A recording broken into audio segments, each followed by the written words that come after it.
Good day. Welcome to another episode of Sounds from the Ziggurat podcast.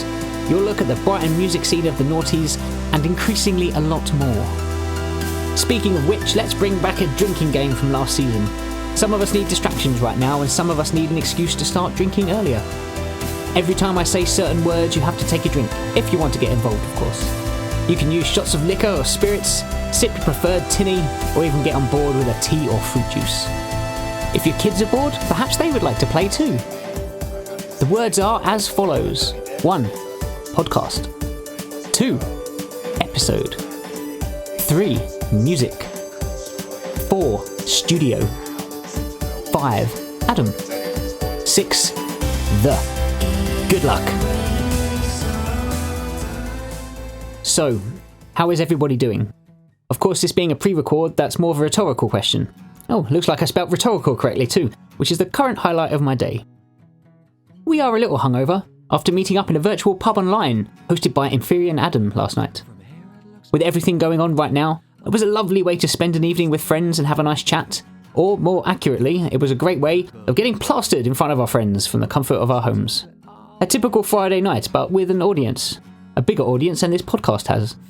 Although I would like to greet our new friends from India who have been checking us out. I hope you can find something to listen to that you like. This also means we have hit the 1,000 listens mark, which is pretty cool. Even if half of those are probably just me testing the first few episodes. Also, just a quick note, Spotify seems to be rearranging all the episodes for some reason. No doubt it's something I have done, perhaps when renaming them to be more consistent, I'm not sure. In total there are 11 proper episodes, including this one. There's an update one, and a bonus episode where I talk about and play some of the music I love without having the confines of a Brighton link. At the time of writing, it hadn't even been a proper week of quarantine, and some people were definitely starting to feel it if they hadn't already. I wish there was more I could do. Being some distance from people when they are in need is heartbreaking, but we are doing our best to look out for one another as much as possible. The lack of interaction with other people is making me lash out a bit with my humour, and not everyone is getting it. Instead I've been virtue signalled against quite a bit, like I don't know the struggles people are facing. Oh well, we're all in this together, and I shouldn't feel bad for not explaining myself properly after every point I make. I guess this is another problem with isolation, not seeing people in the flesh and being able to feed off and interact with situations in real time, meaning points get lost in translation if you don't put an emoji after every sentence. Or maybe I'm just a prick. I'll let you decide, dear listeners. At some point I also need to have a break from social media. There are so many updates from all walks of the earth now, I feel like I'm spending way too much time on it. Constantly searching for news or posts for my favourite bands and the bedroom gigs they are playing. Awesome, but it means I'm just staring at a screen way too much. The friendly web chats have provided a nice alternative, but can't compare to a high five, hug and pint of bitter. Speaking of bitter, I probably shouldn't write another podcast after an intense drinking session, but alas, my creative juices need recharging after finishing up a song for a wonderful fundraiser by Forbes Coleman of Audio Beach Studios. He has currently raised over £3,000 towards a target of £5,000 for food bank donations and is now using some of this money to help cooperative pub The Bevy continue to operate in this time of crisis as a hub for the citywide emergency food plan. My song will join others on an album curated, mixed and mastered by Forbes to help raise money towards the cause and spread awareness of the situation. I have it on good grounds that my friend Rapscallion will also be a part of this wonderful project too, so even more of a reason to check it out. If you want to donate to the fundraiser, then head to www.gofundme.com/f/Brighton Food Bank 2019. Of course, no one is expecting anything of anyone during these times. We all have our own issues in general, let alone at the moment, so please only donate if you can afford to. So on with the music. Matt Bonner was a stalwart of the Brighton music scene for many years, releasing solo material and being the host of many an open mic night. I fondly remember a weekly gig night he used to put on at the Cube Bar, inviting musicians to come and play in the intimate and slightly unusual setting at the bottom of North Street. This is where I played my first solo acoustic gig, at a relaxed atmosphere amongst friends. This was also where I first started taking notice of the difference in some musicians' selfish attitudes that I've referenced in the past. After a bit of a break, Matt had recently started to play live again, and there was a chance I might list some gig dates here if it wasn't for the lockdown. In the past he has supported the likes of Mark Halls, Dave McPherson and some chap off Fame Academy called Alistair Griffin. Matt now lives in Worthing, so his inclusion in the podcast could be seen as controversial, but his contributions to the Brighton scene cannot be overlooked. Spreading our wings along the coast is not something we have feared here at Sounds from the Ziggurat podcast, and Worthing's really coming into its own as a live music and social hub. I recently helped Rapscallion celebrate his birthday via many of Worthing's best pubs and bars, all of which the names escape me. Aside from Bar 42, of course, until our friend, who will remain nameless, got chucked out. Bar 42 flying the independent flag for Worthing's music scene for many years, and I hope one day I can play there as Rise of the Ziggurat with the whole band. Check out a number of Matt's releases at mattbonneruk.bandcamp.com. I like a lot of his music, and I've even helped him record some in the past, but I've picked the song that's most likely to get a drunk mic belting the words back to him when played live. This is Sail to You. Plans change,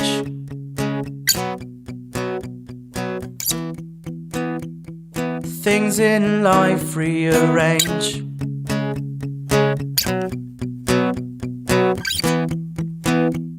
It doesn't mean I'm failing.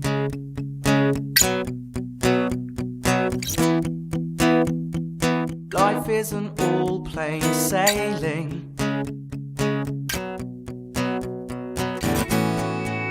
But I sail to you,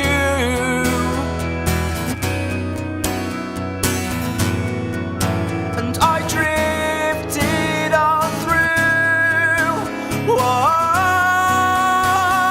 tell me why I should have stayed, and tell me why I shouldn't have run away.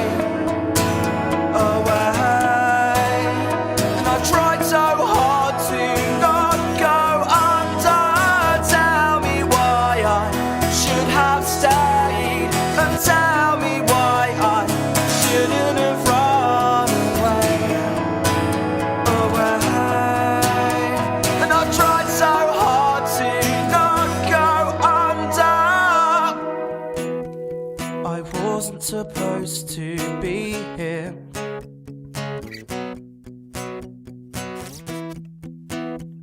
But I ran away through fear, and I ran so far, and I ran straight into your arms, and you took me in, and you protected me from all harm. I think about how I really feel. And a year ago this life wouldn't seem real. Tell me why I should have stayed, and tell me why I shouldn't have run away. I tried so hard to not go under. Tell me why I should have stayed, and tell me why I shouldn't have run away. And I tried so hard to not go under, and the rain came crashing down. It was washing my sins away and smashing me to the ground. Stones can comfort. I've made it through the wind and the rain to drown myself in you. I've made it through this pain. Whoa.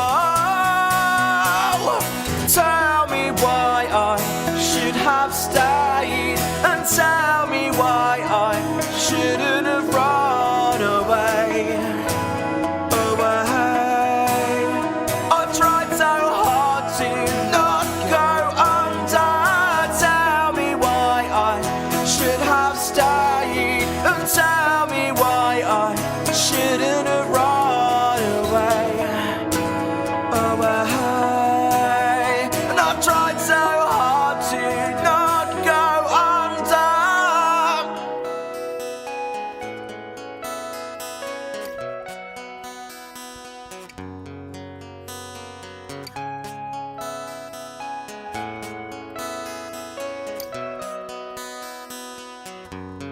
As you may recall from the last episode of the podcast, I was sent some CDs in the post by Simon Parker just before France went onto full lockdown. This included some rarities from his band Villarreal, a collection of bands that would have played his famous Cable Club shows, and also the unreleased second album from his other project, the Lightning Dept. I recall talking to him about this many times over the past few years, waiting impatiently for its release, so I'm extremely grateful to have a chance to play a track on the show. As I've said many times already, we will get Simon on the show to discuss bands, Cable Club, Vinyl Revolution and more at some point soon. I'm currently working my way through a myriad of online communication methods to see which one is the best to conduct and record an interview. If you have any experience with this, feel free to get in contact from a distance and let me know your thoughts and experiences. Whilst on lockdown, Simon is currently updating his autobiography, A Road to Nowhere. I had a great time with the first edition, so I'll be eagerly awaiting the inside story of the time that followed. The track that we are going to play, Simon would like me to point out, is, after 6 years, still in the rough mix stage. This is the Lightning Dept with Because the Night is Young, But I Am Not. Because the night is young, but I am not. So I'll hide away. My time has gone. The world moved on. So I'll hide away. I'm looking for the clear skies after the rain. The sunshine warming my brain. I am slowly slipping away out of sight. My heart can't fight this rising tide, and soon I'll slip below. Because the night is young, but I am not. And now it's time to go. I'm looking for the clear skies after the rain. The sunshine warming my brain. I am slowly slipping away out of sight. I'm looking for the clear skies after the rain. The sunshine warming my brain. But I am slowly slipping away out of sight. Hopefully we'll see the completed album released very soon, or at least at some point in the future. Personally, releasing music is one of the most satisfying things I can do as a musician. To finally say, that is finished, get rid of it, done, goodbye, draw a line, excellent. So one cool thing I did this week was put the new Rise of the Ziggurat single out to digital stores. I started writing and recording it about 13 years ago, so it's nice to have it finally finished. The original demo served as a backdrop for a family holiday video by Dad jet skiing, made with the ever-reliable Windows Movie Maker. Even in what now would be considered potato quality, it was actually quite a cool bit of film. After this, I submitted my song to Spotify editors for playlist consideration. I'm not sure how I feel about this, as it seems that Spotify have all the power now regarding what people listen to and thus come to like. I personally believe everyone has an audience somewhere, it's just finding them that's difficult. This is what I thought Spotify was supposed to help with, and I guess the algorithm side of it still may help that. I haven't really researched it yet. There are a couple of reasons I won't get picked. A, they might not like the song and the subsequent home recording I did, which is fine, I have no problem with that. And B, the fact I had to answer none of these to two of the subcategories of songs. It's more than just genres nowadays, it's also about music cultures and moods. Music cultures is a welcomed addition, but seeing that I did not really fit into any of the moods was disappointing. I mean, I'm happy when I listen to it, but it's not a song that instantly generates that mood or anything. I guess it reflects the different ways people listen to music now, logging onto Spotify and wanting happy songs in bulk as opposed to loading up a CD of pop hits or vinyl record of rock music. Also, it all seems to be about singles now over albums. That's probably where the money is, and I say money in the loosest of terms. Of course, I'm not labelling everyone here. I'm just badly wording my reflections of current changes in the music business and the way it is consumed. My loyal listeners are probably used to these semi-coherent and often flawed rants by now. We now have a track from loyal listener of the podcast, friend of Mike, and also the bassist in Rise of the Ziggurat. I met Dave Rhodes through the legend that is Jed from Best Left Dead. If you have listened to my bonus episode number 1, you would have heard the tale of meeting Tom when Inferior Adam and I were performing at the Albert supporting a harp-based Metallica tribute band. Yes, you heard that correctly. Adam and I were both individually approached after this gig by Tom, who was new in the area and needed a band to jam with. I was still holding out hope that my old band would get back together in some form, so I shot Tom down. Thankfully, Ad jumped right on board at the chance, and they exchanged numbers. I eventually wormed my way in when they had some songs under their belt, and boom, we had Obsolete Formats, which later became Fair Weather Heroes. Back before all this happened, Dave was in a band called Accolade, and this track was recorded in Warner Studios in New England House where they rehearsed. I've done work in New England House before, and one of the benefits of being there was the smell of the bakery wafting through the corridors. The band recorded 2 songs for the bargain price of £50, and they were done and dusted within 2 hours. More time may have been spent on the tracks if the stone dude recording them did not have to rush off and watch the football. The drums, bass and guitars were recorded in the same room at the same time, and the amps were confined to their own little boxes to stop the drums bleeding through too much. The vocals were completed within 2 hours and there was no overdubbing. I have to say I really like this recording, and it's part of what this podcast was originally about. Those rough, unsigned demos, recorded in an unsafe, water dripping through the ceiling, is this place going to get raided by police sorts of environments. Thanks for sorting the tracks out for me, Dave. This is Accolade with Alter Ego.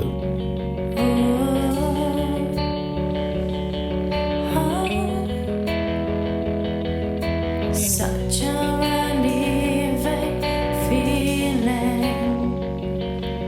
I let you slip away.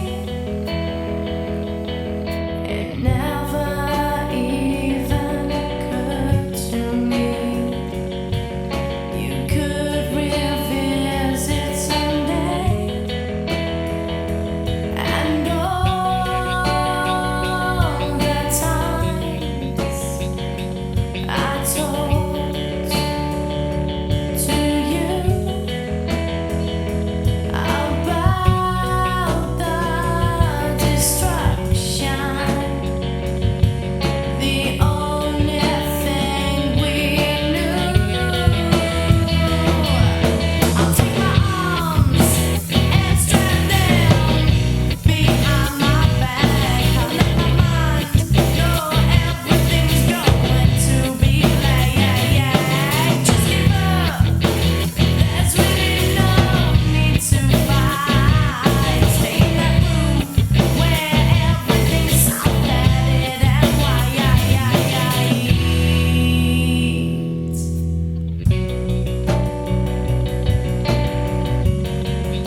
So that's another episode of the podcast at completion. Smashed yet?